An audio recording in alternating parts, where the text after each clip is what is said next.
Hi, folks. Welcome back to another episode of Kyle's very sporadic YouTube channel. Today, I wanted to talk about the top 10 games I want to play and have not yet. The reason I'm making this list actually is because I'm going to Origins, which is a board game convention in Columbus at the very beginning of October. And I wanted to kind of intentionally get to the table some games that I've either always wanted to play or lately have just sounded fascinating. Um, Went to my first game convention back in 2019, shortly before the pandemic. And one of my takeaways from that experience was that I wanted to kind of intentionally read the rules and plan ahead to play some games that I haven't yet played to make sure that I just kind of don't waste time on games I'm not interested in playing and rather play a lot of games I want to play. So this list is in this video is primarily for Amy, Mark, and Jonathan, who I'm going to Origins with.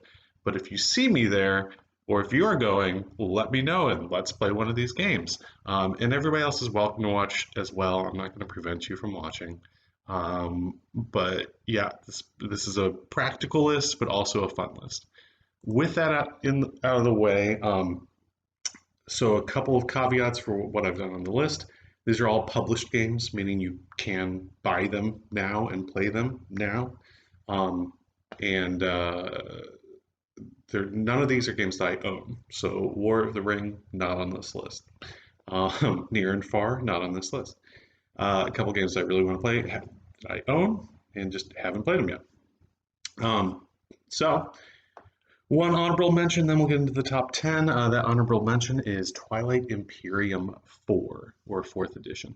TI4, Twilight Imperium is kind of the space epic game, and I really do want to play this one at some point. My impression is that a good game of this takes about 8 hours, so I don't want to play this at a convention because that's like almost an entire day's worth of the convention right there. So I'd rather play shorter games at a convention, but someday I want to play TI4 or whatever edition they're on by the time that I actually get to play it. So the actual top 10, number 10 is Irish Gage. Irish Gage is a train game. I don't normally go in much for train games. Um, this one sounds interesting because essentially they've taken the idea of like buying stock in train companies and playing rails across Ireland in this case. And they've taken that and kind of simplified it down so it's not one of these complicated, what they call 18xx games. There's a lot of games in that line. Similar ideas, but much simpler and plays more quickly. I hear it's very fun. Came out fairly recently, so I'd like to give it a try. Number 9 is a game called New York Zoo. This is the first of two games on the list by Uwe Rosenberg, my favorite board game designer.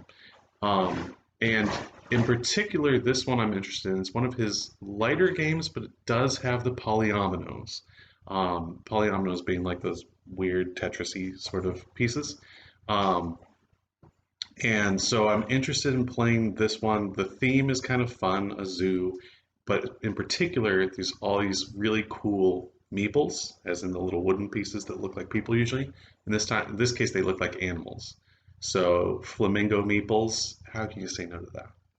That's number 9, New York Zoo. Number 8 is the second and final game by Uwe Rosenberg on this list. It's an older game called Caverna. Caverna is essentially the sequel to Agricola, which is one of my favorite games. But you're dwarves, so it's like slightly fantasy, and apparently it's a little bit less stressful than Agricola. You have a lot more options available to you.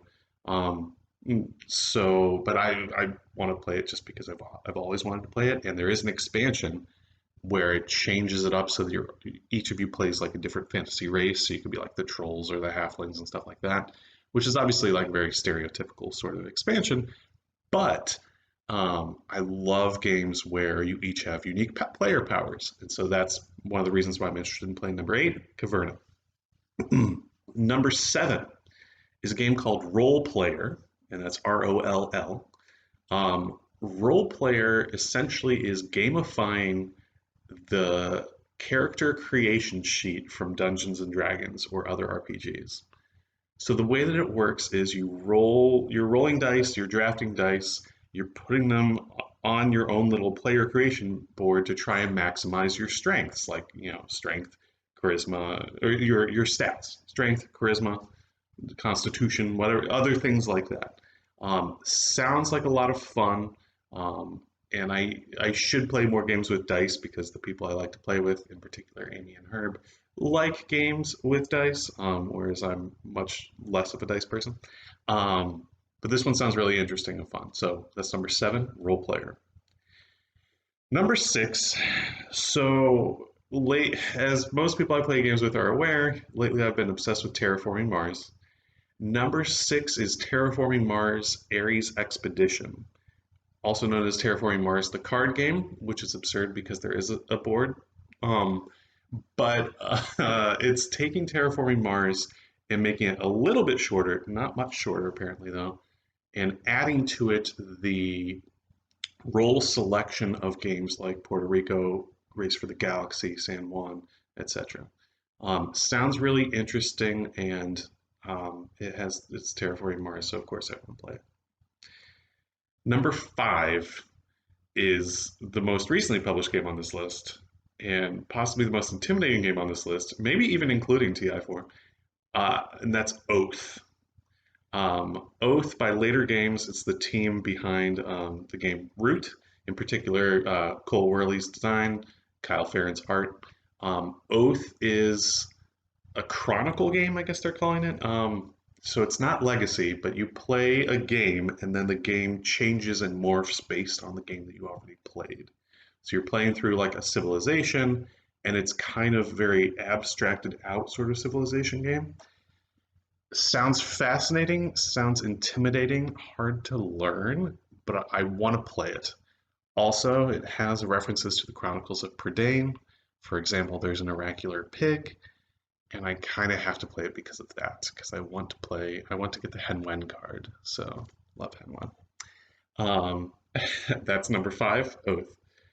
Number 4 is Imperial Settlers, Empires of the North. So this is the second game in a line, the Imperial Settlers line. You each play as a civilization, and then it's a tableau builder. So you're building all these cards in your civilization, all these little buildings, and going exploring islands, get more abilities, things like that. Sounds really excellent. It's the first game, Imperial Settlers, I've played. My friend Kenny has it. I enjoyed it, but I hear this one's supposed to be better. And there's one of the reasons I really want to play this game is because my focus on my collection has been to try and get games and expansions and like be able to pour more resources into games that I already have, which is hard because new things are shiny. But in particular, this one has a ton of expansions. So you start with these various different factions, like the Inuit and the Scots and somebody else, and then you can add in, the Japanese, the Romans, the Egyptians, the barbarians, etc. Sounds really fun. That's number 4, Imperial Settlers, Empires of the North. Number 3 is Dwellings of Eldervale. The only reason I really want to play this game is because the Dice Tower guys gush about it all the time. They're huge fans. It does look really cool, and it does have meeples that are like little unique guys. So there's like, here's your wizard, here's your fighter, here's your regular little meeples, but you can put these little kind of hat things on them and turn them into cities, which is very fun. It's a worker placement game with a map. Big fan of that. Hexagons, obviously, which are the bestagons. And yeah, it sounds really good. Unique player powers. So this is kind of Terra Mystica-esque, and I love Terra Mystica. So that's number 3, Dwellings of Eldervale. Number 2 is a worker placement deck building game called Dune Imperium. So it's based on the Dune IP. Love Dune, love worker placement, love deck building. It sounds fascinating. This is actually one of two worker placement deck building games that came out last year. The other one being Ruins of Arnak, which actually won the Kennerspiel, so it's also supposed to be very good, clearly. Um, but Dune Imperium, that theme, I like quite a bit more. Like I love the Dune theme, and you are playing as unique houses. You know, you might be the Atreides or the Harkonnen, and so very interested in that. That's number two, Dune Imperium. And my number one game that I really want to play and really want to buy, but it's super expensive, is Monumental. Monumental is also a deck building game, but it's also area control and exploration. You have all these hexes in the middle of the board, and you are sending out your explorer, you're sending out your armies. It has all these little minis, which I want to get in paint. And the deck building the deck building concept part of it is also like you have a tableau of like 9 cards, and then you're using a row and a column each turn, and then replacing those cards that you used. So it's very fascinating. Sounds really fun. Um, the game to buy the base game would cost probably $120 or something like that, which is really pricey, but maybe someday. And I really want to play it to make sure that I love it, so that if I do love it, I can save up my spending money for board games and eventually get it. So that's number one, Monumental.